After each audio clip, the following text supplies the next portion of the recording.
¿Qué tal, mis amados? Gusto en saludarles este día viernes en la lectura que hoy tendremos en el momento en que nuestro Señor Jesucristo fue entregado ante Pilato. Aunque esto realmente sucedió el día de ayer, día jueves, pero hoy lo vamos a meditar, puesto que ya tuvimos la cena y realmente creo que fue un tiempo maravilloso. Para nosotros ha sido un tiempo maravilloso poder compartir la cena del Señor. Hoy está conmigo nuestro hermano Antonio Martínez, quien es profesor de la Universidad UCI. Hermano Antonio, ¿cómo está usted? Muy buen día, hermanos, queridos hermanos. Un placer para mí estar con ustedes celebrando la fiesta de la Pascua, una fiesta de gran importancia para el cristianismo, ya que eso, ¿verdad?, son las raíces, ¿verdad?, de la fundación de la iglesia, por el sacrificio que nuestro Señor Jesús hizo en la cruz. Pero bien, vamos a tener en esta hora la lectura de Juan capítulo 18. Una lectura bastante prolongada, pero es importante leerla y luego así dejaremos aquí que nuestro hermano Antonio nos comparta un poco de lo que la lectura nos está diciendo. Miren lo que sucede. Dice, luego los judíos llevaron a Jesús de la casa de Caifás al palacio del gobernador romano. Como ya amanecía, los judíos no entraron al palacio, pues si lo hacían se contaminarían de acuerdo con sus ritos y no podrían comer la Pascua. Por eso Pilato salió a preguntarles, ¿de qué acusan a este hombre? Ellos contestaron, si no fuese un criminal, no te lo habríamos traído. Pilato les dijo, pues llévenselo ustedes y júzguenlo de acuerdo con su propia ley. Los judíos les respondieron, nosotros no tenemos ninguna autoridad para dar muerte a nadie. Esto sucedió para que se cumpliera lo que Jesús había dicho en cuanto a la forma que iba a morir. Pilato volvió a entrar al palacio y llamó a Jesús. Le preguntó, ¿eres tú el rey de los judíos? Jesús le respondió, ¿dices eso por tu propia cuenta o es que otros te han hablado de mí? Pilato le contestó, ¿acaso soy judío? Fue tu propio pueblo y los jefes de los sacerdotes los que te entregaron a mí. ¿Qué hiciste?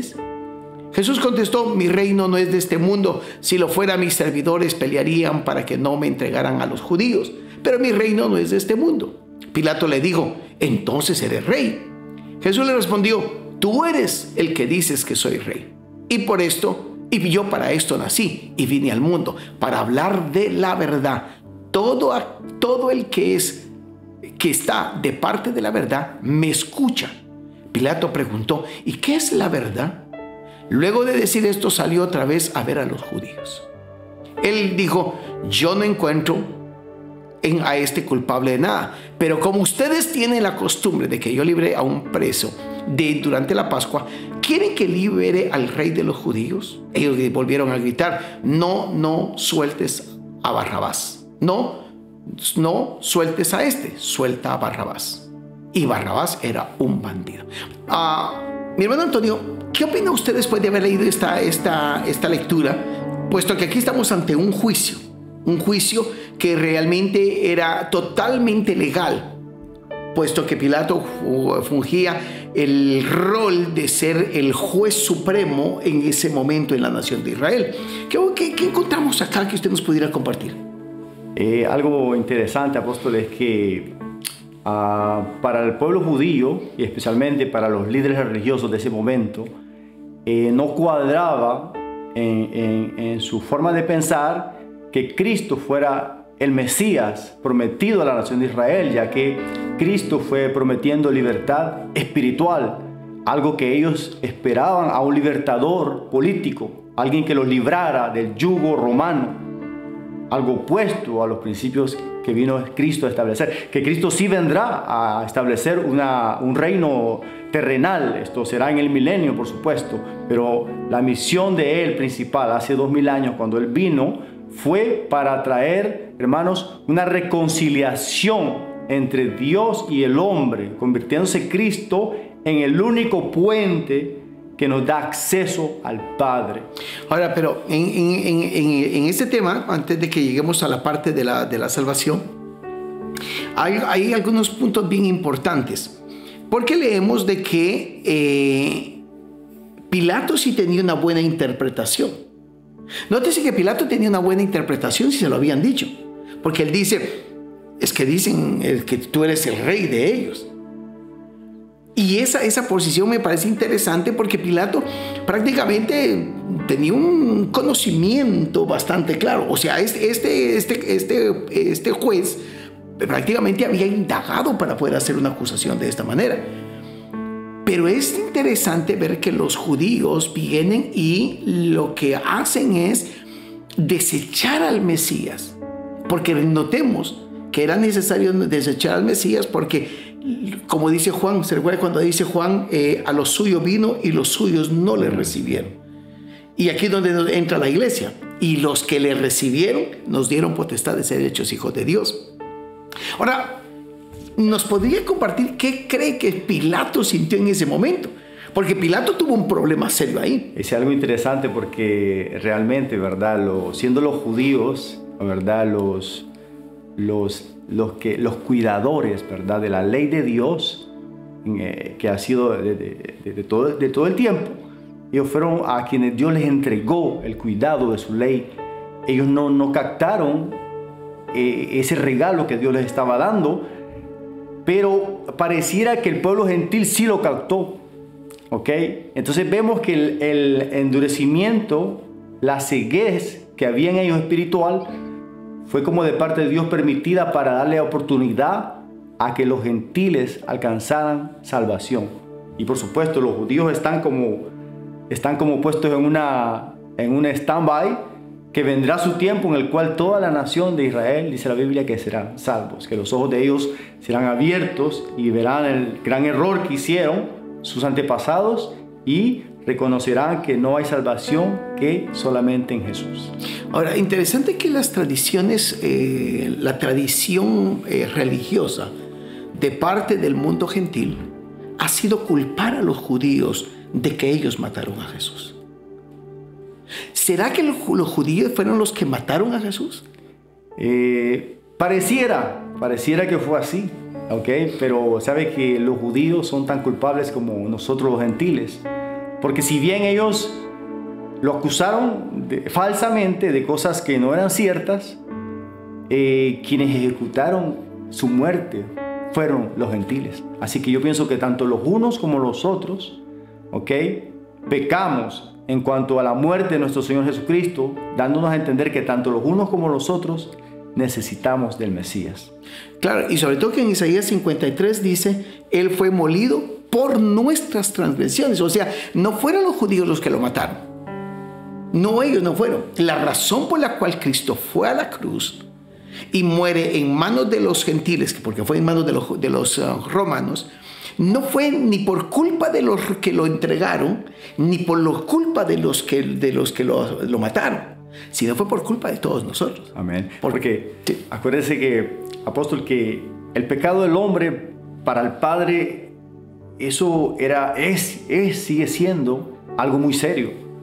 Y para el Padre, para Dios, lo único que podía satisfacer, ¿verdad?, las exigencias divinas en cuanto a la santidad divina de Dios, solamente era la sangre de su único Hijo.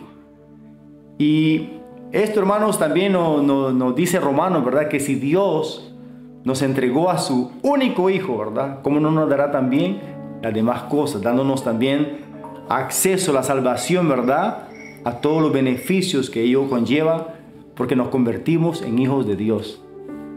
Ahora, miren qué interesante que ahora viene el momento de la sentencia. Viene el momento en que Pilato dice, pues tómenlo ustedes y azótenlo. Entonces tomaron a Jesús y dice, y lo llevaron a azotar. Realmente el castigo que acontece acá es que los soldados lo toman, le pusieron una corona de espinas, se la pusieron en la cabeza, dice el texto, y también le pusieron un manto de color rojo oscuro, o púrpura en otras traducciones. Mientras que se acercaban a pegarle en la cara, le gritaban, ¡viva el rey de los judíos! Pilato volvió a decir y les dijo a los judíos, aquí está, lo saqué para que sepan que no creo que sea culpable de nada. Cuando sacaron a Jesús llevaba puesto la corona de espinas y el manto de color rojo. Pilato les dijo, aquí está el hombre. Al verlo los jefes de los sacerdotes y los guardias gritaron, crucifícalo, crucifícalo. Pilato le respondió, llévenselo y crucifíquenlo ustedes, yo no creo que sea culpable de nada. Los judíos le dijeron, nosotros tenemos una ley y según esa ley tiene que morir, pues se ha hecho pasar por el Hijo de Dios. Cuando Pilato oyó esto, sintió miedo. Entró una vez más en el palacio y le preguntó a Jesús: ¿de dónde eres tú? Pero Jesús no le respondió.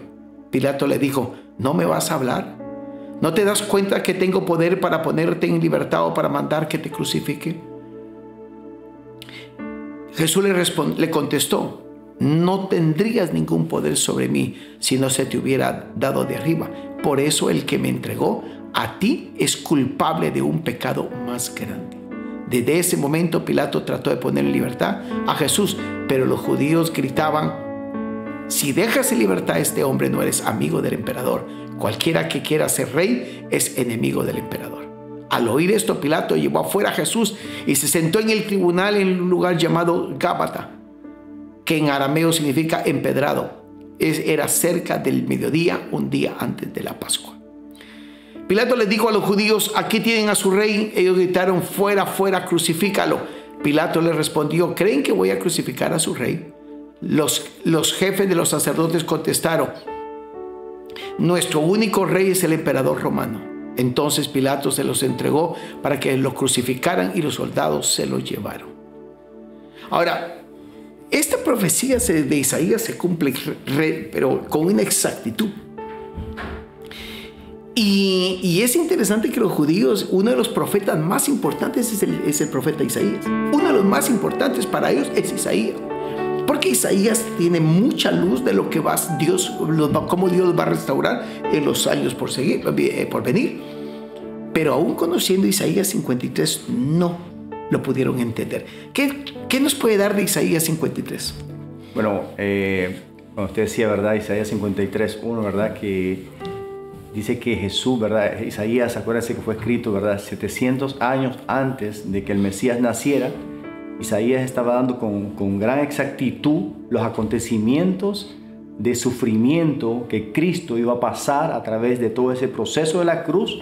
Isaías 53 también nos está diciendo, 700 años antes, los beneficios que toda la humanidad recibiría de ese sacrificio. Y es interesante que Isaías, ¿verdad? Dice, ¿verdad? Que Él iba a ser molido por nuestros pecados. ¿Ok? Y esto lo vemos, hermanos, cumpliéndose, porque en el momento que Pilato declaró, ¿verdad?, que Jesús iba a morir, dice que los soldados romanos, lo agarraron a latigazos.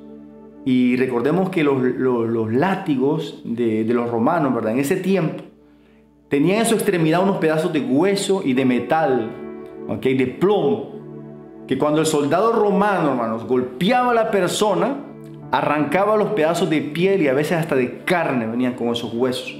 Literalmente Cristo quedó, hermanos, desfigurado cuando Él recibió esa paliza de esos soldados. Y entonces podemos decir, se cumplió la profecía. Desgraciadamente sí, los ojos de los judíos, su corazón, hermanos, por la equivoquez que tuvieron ellos, esperaban a un rey, como les dije antes, con pompa, con poder, que los iba a librar, ¿verdad?, de la aflicción de sus enemigos. Pero no fue así. El Señor les estaba trayendo primeramente una redención espiritual. Amén.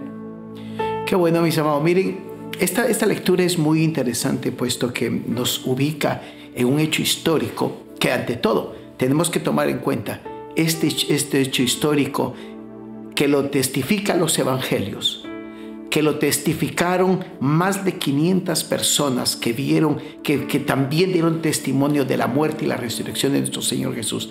Y historiadores que no eran parte de la iglesia también dieron testimonio de esto, como fue Josefo, que escribieron que este hecho tiene una veracidad tan exacta.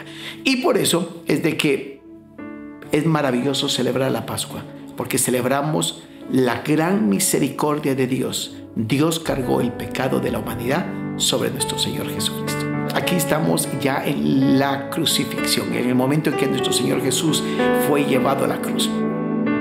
Y ya fue sentenciado. Fue una noche muy crítica, muy dura. Seguro que nuestro Señor Jesús no tuvo descanso toda esa noche. Y luego, después de que lo sentenciaron, lo leemos de esta manera. Jesús salió cargando su propia cruz. Iba hacia el Gólgota, que en arameo significa de la calavera. Allí lo crucificaron junto a otros dos, uno a cada lado y Jesús en medio. Pilato mandó que pusieran un letrero sobre la cruz. En este estaba escrito: Jesús de Nazaret, Rey de los judíos. Muchos de los judíos lo oyeron porque el lugar donde crucificaron a Jesús estaba cerca de la ciudad. El letrero estaba escrito en arameo, latín y griego. Los jefes de los sacerdotes judíos le dijeron a Pilato: no escribas Rey de los judíos, sino él dice que es Rey de los judíos. Pilato respondió: lo que es escrito, escrito se queda. Después de que los soldados crucificaron a Jesús, tomaron su manto y lo partieron en 4 pedazos, uno para cada uno de ellos. Tomaron también su túnica, que era de una sola pieza, sin costura, tejida de arriba abajo. Los soldados se dijeron unos a otros: no la dividamos, mejor echemos suerte para ver a quién le toca.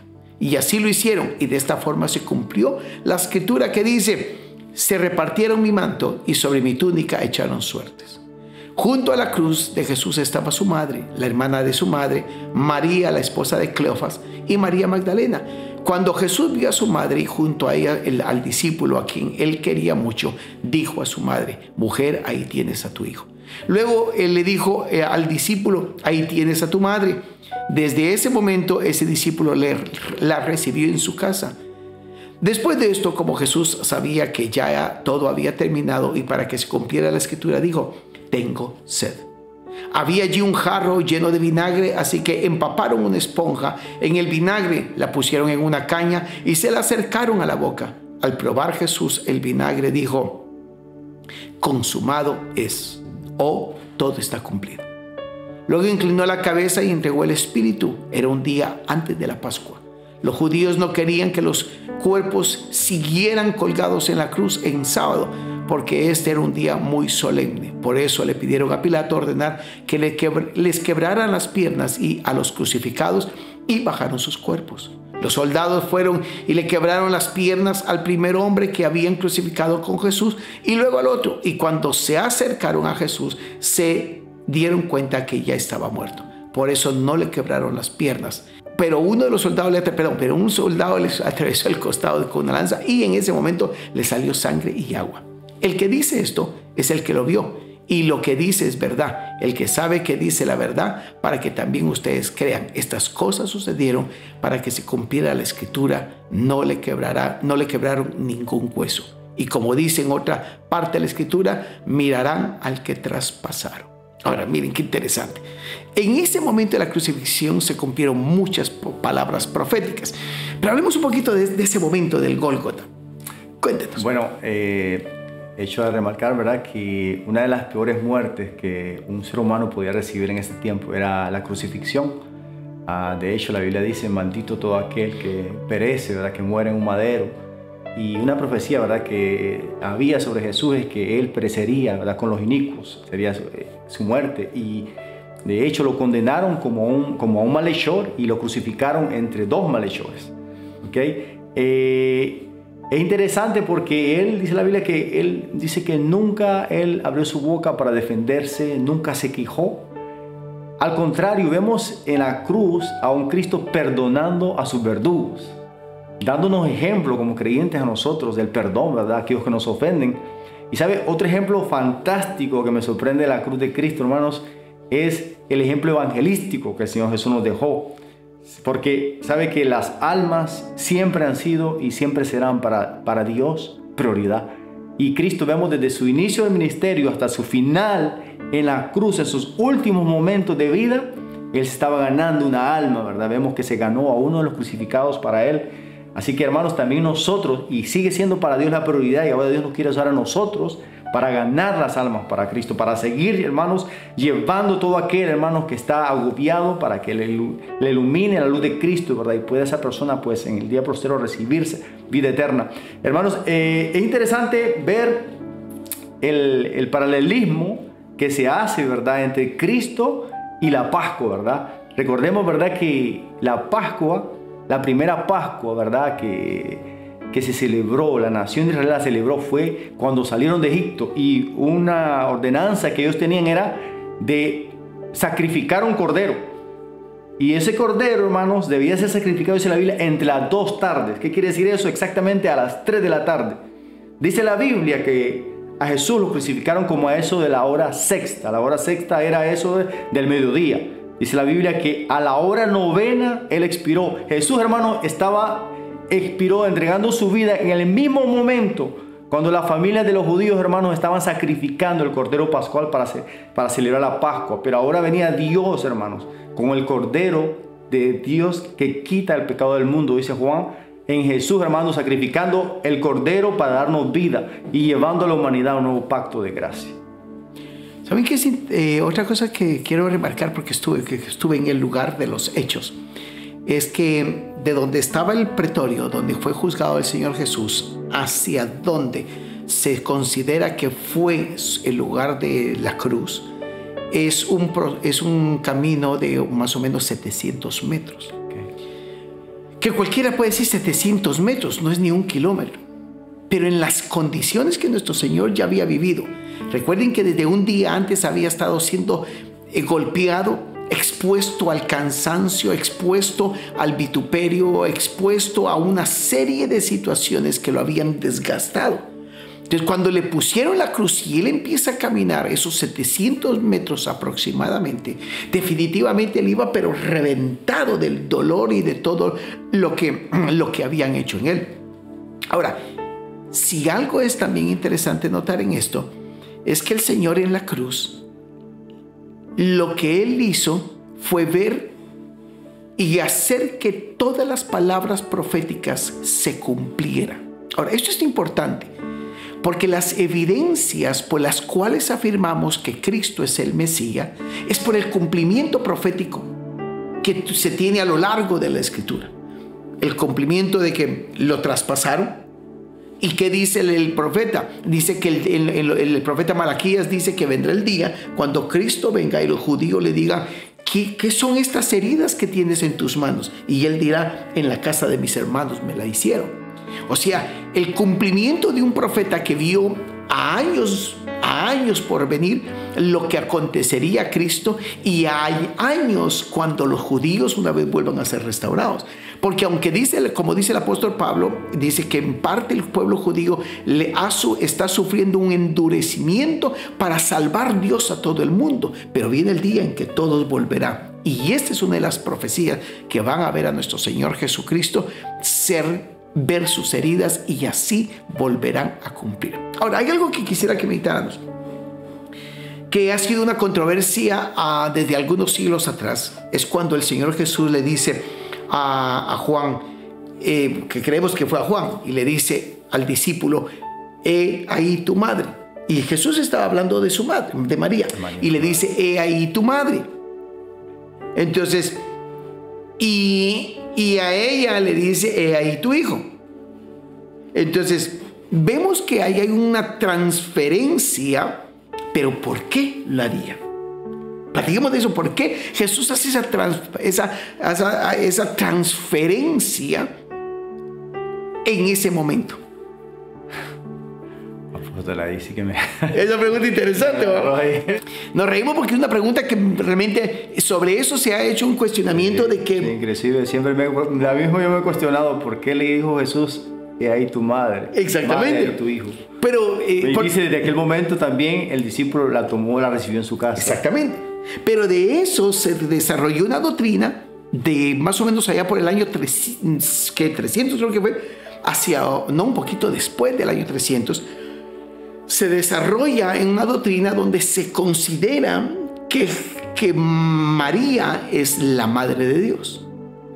Y que por cuanto Jesús hace esa transferencia a Juan, entonces todos ahora tenemos que recibir a María como madre de nosotros.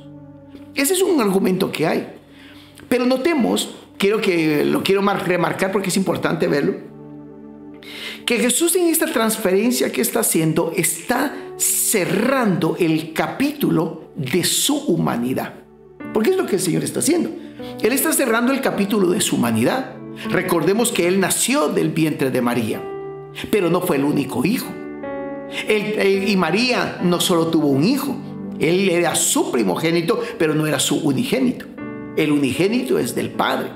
Entonces, cuando Jesús hace la transferencia, es la razón, porque en ese momento, dice la Escritura, sabiendo el Señor que había llegado la hora de volver al Padre, el Señor ya no tenía nada con relación a la humanidad que hoy poseemos nosotros. O sea que lo está poniendo como protector. Exactamente, le está diciendo, yo te suelto a ti, porque ya sobre mí no tienes. Y recordemos que en la comunidad judía, la comunidad judía era una comunidad donde el cuidado de los mayores era necesario.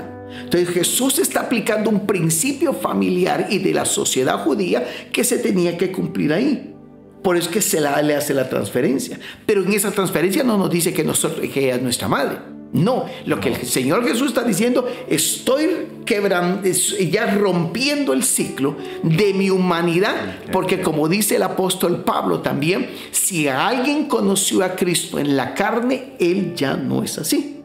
Por eso fue que el Señor Jesús lo entrega, hace la transferencia, pero no para que decirnos que no es nuestra madre. Esa es la razón, una de las razones principales por lo cual se dio. Que desgraciadamente, ¿verdad?, se ha malinterpretado y se ha llevado como a un dogma de religión, que algunas personas lo creen así, que es la madre de todos los seres humanos, y algo que es falso, ¿verdad? Porque decir la Virgen María fue alguien privilegiada que Dios usó, pero simplemente ella misma, ¿verdad?, llamaba a Jesús su Señor. Ella misma tuvo necesidad del Salvador. Bueno, interesante, ¿eh? Ahora, veamos que llega el momento en que nuestro Señor Jesús muere. Y cuando Él dice consumado es, ¿qué podríamos decir que es consumado es? Bueno, pienso que se cumplió todo. Yo pienso que toda la vida de Cristo, de su nacimiento hasta su resurrección, hermanos, fue un cumplimiento de profecías. Cada detalle que se cumplía en Él ya estaba profetizado. Y que por X razón eso se le ha cegado los ojos a los judíos, pero un día ellos, esas mismas profecías se le van a revelar y van a decir, ¿qué hicimos? Cuando ese consumado es, ya todo el sacrificio está hecho. Ya ahora, como ser humano, ya nosotros no tenemos que hacer nada para agradar a Dios. Todo lo que yo tengo que hacer ahora es creer en ese sacrificio que Cristo ya hizo por mí y por ti, por toda la humanidad.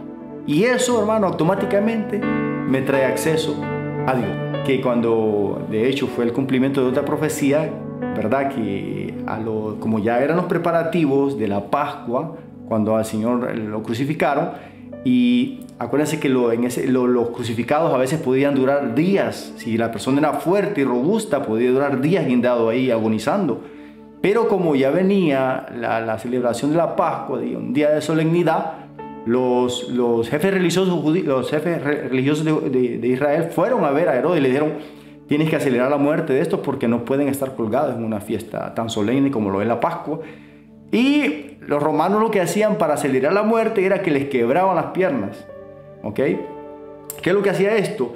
Acuérdense que los crucificados, ellos para durar más tiempo se apoyaban en sus piernas y eso les permitía tener su caja torácica pues levantada y podían respirar normalmente. Cuando les quebraban las piernas, el crucificado literalmente quedaba guindando los brazos, algo que le dificultaba respirar. Entonces el crucificado o moría asfixiado o moría desangrado porque le habían roto las piernas. Pero como era una profecía que al Señor Jesús no le romperían ninguno de sus huesos, pues cuando llegaron al turno de Él le hicieron eso a los dos otros presos, pero a Él no le hicieron eso porque ya había muerto. Amén. Bueno, qué interesante. Así que miren, tenemos tantas evidencias que nos confirman la grandeza de nuestro Señor Jesucristo y la gloria de la salvación que tenemos.